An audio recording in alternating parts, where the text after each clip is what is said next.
Welcome back to Hardball. Lots of stink bombs are being thrown in this election, and we can expect it to get a lot nastier in these last 2 weeks. So how low can it go? Let's talk to two political fighters.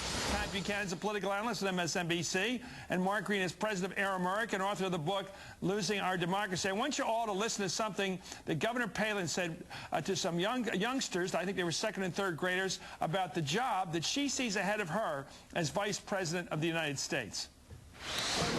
A vice president has a really great job because not only are they there to support the president's agenda, they're like the team member, the teammate to that president, but also they're in charge of the United States Senate. So if they want to, they can really get in there with the senators and make a lot of good policy changes that will make life better. What do you make of that, Mark Green? I'm afraid it's constitutionally ignorant. I actually held the office in New York called Public Advocate, where I presided over the city council. My only job was to vote in case of a tie. There never was one. In the Senate, of course, Vice President Cheney and his predecessors go to the Senate and they sit and preside and only vote in case of a tie. Nobody in the Senate asked Cheney his opinion. So even though Governor Palin was talking to second and third graders and, was obviously literally chronologically talking down, she got it totally wrong. You know, Pat, by the way, Mark Road, who runs Congress years ago, so I know what he's talking about. And I have to say, Pat, that is, I'm not going to say anything more than that's wrong. The Vice President of the United States is only the presiding officer. If you read the Constitution, which the governor has not done, it simply says that your only role is to break a tie and to preside. She says you can get in there and pass policy and good policies. She has the notion that the Vice President of the United States, as presiding officer of the Senate, is somehow the majority leader, that she somehow has a legislative... Pat, you're laughing, and if it was anybody else, you'd be jumping on him like a vulture. She's talking to second and third graders. She's talking like a second grader. Chris, what did she mean? What is this hostility to this woman? No, what did she mean? Don't get into the personal stuff here, Pat. What did she mean? She's up for Vice President of the United States. My guess is she meant that she's going to work with the Republican caucus to try to change policy, kids, and make the country better. Clearly, Reid's going to run the Senate. He may have 60 votes. She ain't going to be able to do it. The Vice President of the United States is the legislative leader of the Senate? Well, Don't you have to be a senator? She's the president of the Senate. No, but she's not a senator. No, she's the president of the Senate. If you're not a senator, you're not a member of the Senate. You're the president of the Senate. What's her role? The president of the Senate. You haven't read the Constitution. Presides over the Senate. That's the only role. Has no role except to break ties. Well, look, she's the president of the Senate of the United States. We're not getting anywhere, Pat. You're saying she has a legislative role? I'm saying she's the president of the Senate. Does she have any legislative role? Not unless she can get the Republicans and Democrats to work with her. When in history has a vice president been given a legislative authority over the majority or the minority or any senator in the United States Senate? She's talking to second graders. Okay. Let me tell you why there's a serious question here. Because when she was talking to Katie Couric and answering questions, she talked in a language I've never heard about some flexibility within the Constitution, Mark, about some new authority for the vice president, which has never been understood before. Now, maybe this derives from the sense that the people around Dick Cheney have about the role of the vice president, but I have never heard anybody say the vice president has legislative authority of any kind or any consequence. It's extraordinary for her to teach people. She's got a teaching role. She's telling those kids something that's wrong. She's not talking down to them. She's giving them wrong information. The vice president of the United States has two roles: to succeed the president, if that's a necessity, and to preside over the Senate and break ties, and that's it. Well, under the Constitution. To argue that it has a legislative authority within the grasp of the vice presidency is unconstitutional. Am I right or wrong? You know, Pat knows it too. I agree with you. The least problem with Sarah Palin is that she hasn't read and doesn't understand the Constitution. Pat's energetic reply notwithstanding, of course she's literally wrong. And when she said to Katie Couric, it may have been just a bad sentence structure, that I want to see more power to the vice president. This is after Cheney comes up with the theory of the unitary executive, where Bush and Cheney can incarcerate people without due process, no matter what the Constitution says. Worse is that Sarah Palin is an unqualified demagogue.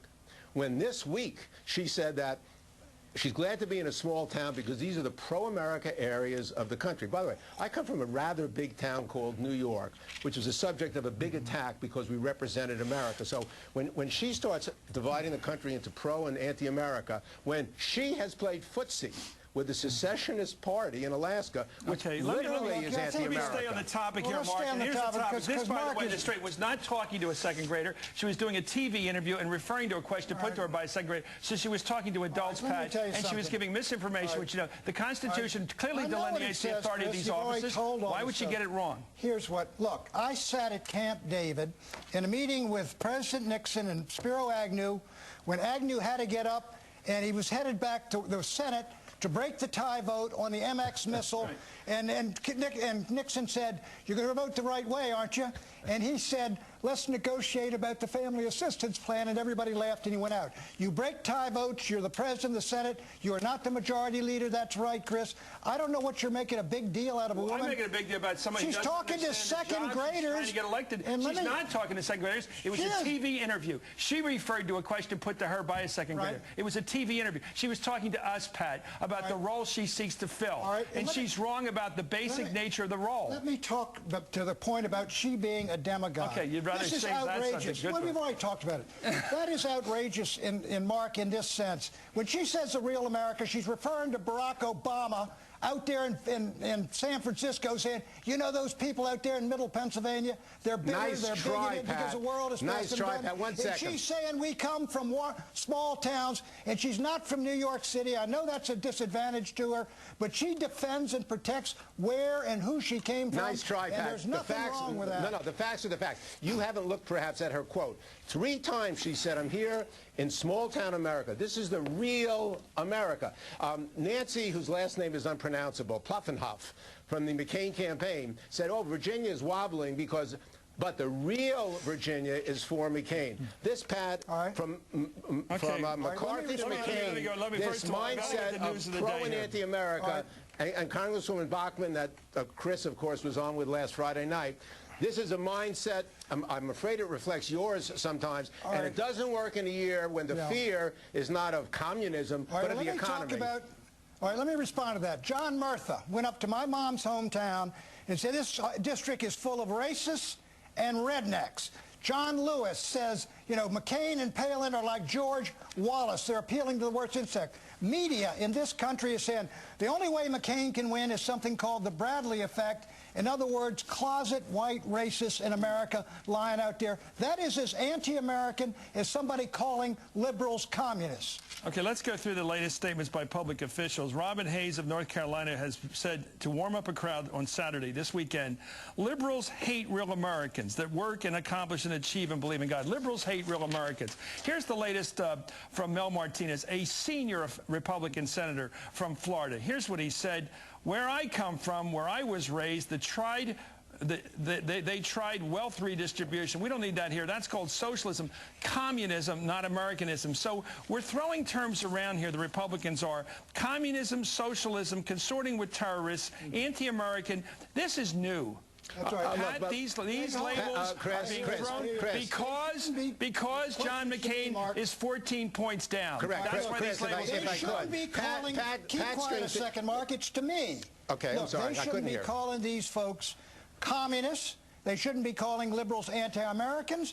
They shouldn't be calling Congress anti-American. It's legitimate with Reverend Wright and Flagler and that other clown out there. But also, liberals should not be saying this is a closet racist country, and the only way that McCain's going to win... First of all, Jack Murtha's not a liberal. He's not a liberal. But liberals are saying, what about this Bradley effect garbage that you all are putting out? He's talking about his concern that a certain percentage of the people in his district... Are racist? No, that wouldn't vote for a black candidate for president. Why does he use the word racist and because he corrected himself afterwards. Well, so did Robin Hayes correct himself. Chris, if I could. Through the comment, he apologized. Okay, well, let's move on.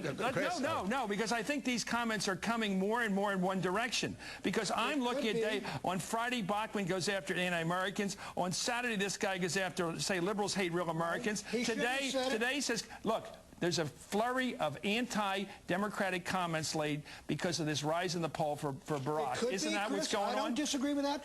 What caused John Lewis to make that gutter statement about John McCain? Okay, John Lewis is a great guy. Okay, may I comment? Robin Hayes may be a great guy, too. Okay, we have got and Michelle Bachmann may be a great gal. Pat can First of all, I am very suspicious. Let me tell you what I don't like to do is get into motive, because you can never figure out another person's motive. It's impossible. When Rush Limbaugh the other day said that General Powell supports Barack Obama because he's black, how does he know? Well, because you don't know. Powell said it himself. No. Pat, you're wrong if you start getting this is tribal. You're wrong. You're wrong to do this. You're wrong to assume that he's voting black any more than you're attacking someone. He said it himself. He said it's not the only reason or the decisive reason, but he will be transformational. Said it was the reason. Well, he was mistaken if it's the only reason. Okay, that's what we're arguing about. We agree on 90%. General Powell said it was one of the reasons. Pat, you and I agree on 90% of this stuff. We'll get back to it later. Mark, thank you for joining us. Thank you, Mark. Pat does his job here, which is to speak for a point of view which has been discredited lately.